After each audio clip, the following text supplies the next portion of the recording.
समय हम आपको दो तस्वीरें दिखाने जा रहे हैं। देश में इस समय यही दो बड़ी खबरें हैं जिनकी तस्वीरें आपके सामने हैं। एक में आंध्र प्रदेश के विशाखापत्तनम में एलजी पॉलीमर फैक्ट्री में हुए गैस रिसाव की तस्वीरें हैं, जिसमें अभी तक 8 लोगों की जान चली गई है और करीब 1000 लोग प्रभावित हैं। दूसरी तस्वीर मुंबई की है, जहां के साइन अस्पताल में लाशों के बगल में हो रहा है मरीजों का इलाज।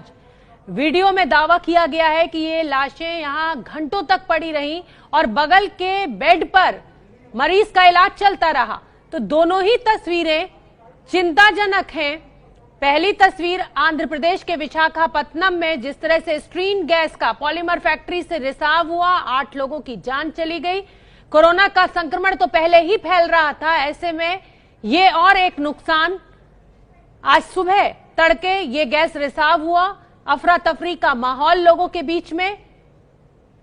लगभग 1000 लोग प्रभावित हुए इस गैस लीक के चलते। और दूसरी तस्वीर कहीं ना कहीं पूरे सिस्टम पर सवाल जरूर खड़े करती हैं।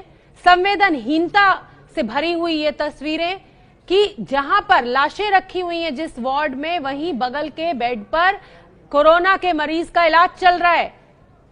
जब कोरोना पॉजिटिव आता है तो इंसान पहले ही परेशान हो जाता है, पैनिक में आ जाता है। उसके बाद अगर कोई मृत शरीर बराबर में रखा हो तो आप सोचिए कि उपचार का सही कहा जाए कि उपचार सही से होगा ही नहीं।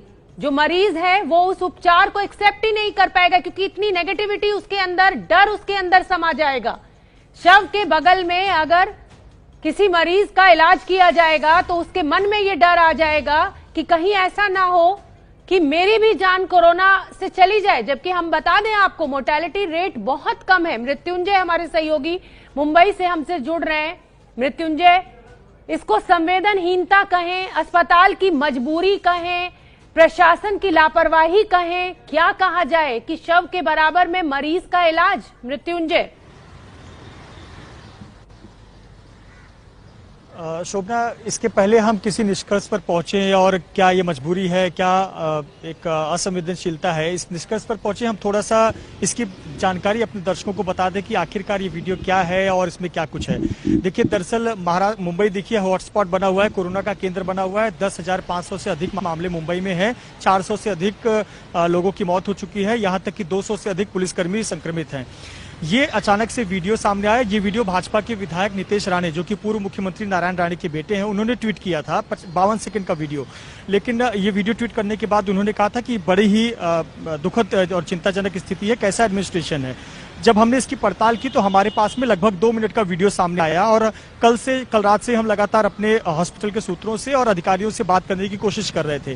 कल तक डिनायल मोड पे थे कि ये वीडियो साइन अस्पताल का है, लेकिन आज सुबह इसकी आधिकारिक तौर पर पुष्टि हुई। अस्पताल के डीन ने यह स्वीकारा कि हमारे यहाँ का ही वीडियो है, लेकिन तारीख कल का है, 2 दिन पहले का है, 5 दिन पहले का, ये साफ नहीं है। इस वीडियो में आप देखेंगे कि कोरोना के जो पेशेंट हैं उनका इलाज चल रहा है और उनके अगल बगल में 1-2 लाशें नहीं है, 5 से 6 लाशें आपको रैप की हुई नजर आएंगी।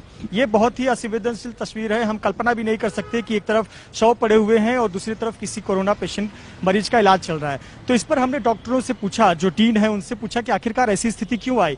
तो उनका कहना है कि जब भी किसी कोरोना मरीज की मौत हो रही है तो उनके जो परिजन है वो बॉडी क्लेम करने नहीं आ रहे हैं, और चूंकि अगर ये अंतिम संस्कार के लिए बॉडी भेज देते हैं या फिर शवगृह में भेज देते हैं और कल को उनके परिजन आकर कहते हैं कि हमें हमारे परिजन का शव चाहिए, तो ये लीगल कॉम्प्लिकेशन में आ जाएगा, उन पर कानूनी अड़चन आ जाती है। एक पहली समस्या ये है।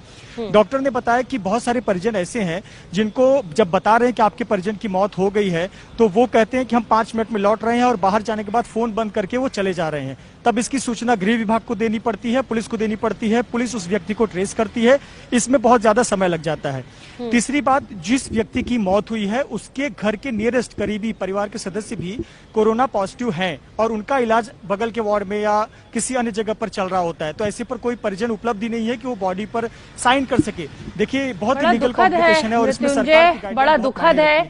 कोरोना वायरस पहले ही मानवता पर संकट बनकर आया है और अब ये तस्वीरें कि परिजन अपने नजदीकियों के शव को लेने के लिए तैयार नहीं है, अपना फोन स्विच ऑफ कर दे रही हैं। लेकिन ये तस्वीरें कहीं ना कहीं गंभीर सवाल भी जरूर उठा रही है कि ये अस्पताल प्रशासन की लापरवाही है, उनकी मजबूरी है, या फिर कहा जाए कि उनके पास कोई विकल्प नहीं है इसके अलावा।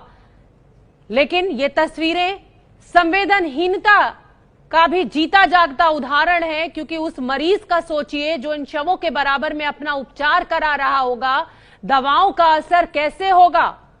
तब जब इतनी नकारात्मकता आसपास होगी, उसके मन में ये डर समा जाएगा कि कहीं ऐसा ना हो कि मैं भी कोरोना के चलते मेरे भी प्राण निकल जाएं। मृत्युंजय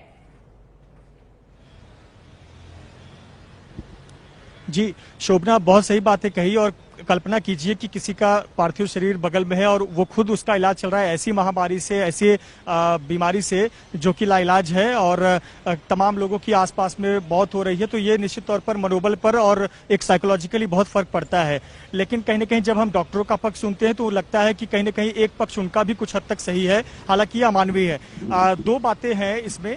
एक तो ये हमें जानकारी हासिल हुई कि शव इतने ज्यादा संख्या में है क्योंकि उनका अंतिम संस्कार नहीं हो पा रहा है, तो शव गृह में शव की संख्या ज्यादा हो गई है। दूसरी चीज, जिस वार्ड में हम तस्वीरें जो दिखा रहे हैं दर्शकों को, दरअसल वहां पर जो ऑक्सीजन की पाइपलाइन है, ऑक्सीजन की पाइपलाइन आती है, वो दीवालों से लगकर बनाई गई है। तो ऐसे पर वेंटिलेटर का जो बेड है उसे शिफ्ट नहीं किया जा सकता। अगर उसे शिफ्ट करेंगे तो 2 से 3 मरीजों की जान से खिलवाड़ भी हो सकता है। लेकिन फिर भी हमारा यही कहना है कि बड़ी असंवेदनशीलता है। और आपको बता दें कि अभी अभी जो हमें एक ताजा जानकारी आई है, जो हम अपने दर्शकों को बता दें कि मुंबई महानगर पालिका ने इसमें जांच के आदेश दे दिए हैं। ये बहुत बड़ी खबर है।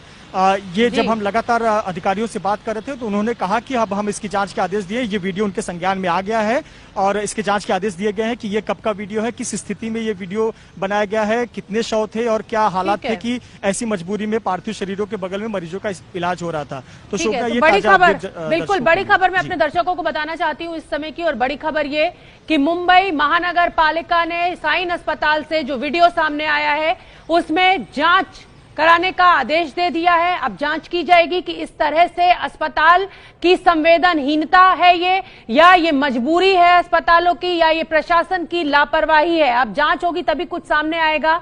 लेकिन ये जो तस्वीरें हैं ये बहुत ही भयावह हैं, और भयावह इसलिए क्योंकि एक मरीज के ऊपर अब दवाओं का क्या असर होगा, ये एक बहुत बड़ा सवाल है।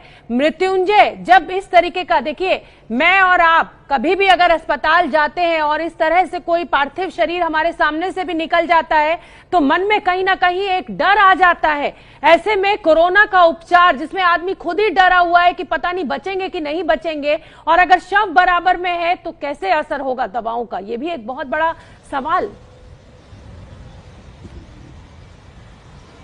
बिल्कुल शोभना, और देखिए ऐसी स्थिति में एक मरीज की इच्छा शक्ति ही होती है जो उसे ठीक करके वापस लाती है। हमने तमाम खबरें अपने दर्शकों को दिखाई कि बहुत सारे मरीज 82 इयर्स के, 90 इयर्स के, 60 इयर्स के मरीज फिट होकर हंसते मुस्कुराते हुए अपने घर पर लौटे। लोगों ने तालियां बजाकर उनका स्वागत किया। क्यों? क्योंकि उनमें इच्छा शक्ति थी, उनका मनोबल था, सभी ने उनका धैर्य बनाए रखा कि आप 14 दिन की बात है, आप ठीक हो जाएंगे। लेकिन जब कल्पना कीजिए कि कोई मरीज वेंटिलेटर पर है, उसे ऑक्सीजन दिया जा रहा है और उसके ठीक बगल में रैप की हुई 2 बॉडी रखी गई है, उसके सामने 3 बॉडी रखी गई है, ये कल्पना के परे है। बहुत ही दुखद और बहुत ही चिंताजनक है। निश्चित तौर पर डॉक्टरों के ऊपर वर्कलोड बहुत अधिक है, डॉक्टरों के ऊपर दबाव बहुत अधिक है, सीमित संसाधन में काम कर रहे हैं, ऐसी महामारी में लगातार काम कर रहे हैं। लेकिन फिर भी कहीं न कहीं प्रशासन को इसमें संज्ञान लेना होगा और इसका कोई एक हल निकालना होगा ताकि ऐसी स्थिति, ऐसी दृश्य हमें फिर कभी ना देखने को मिले। बहुत बहुत धन्यवाद मृत्युंजय। जाहिर सी बात है इन मरीजों की मनोस्थिति हम अच्छी तरह समझ सकते हैं।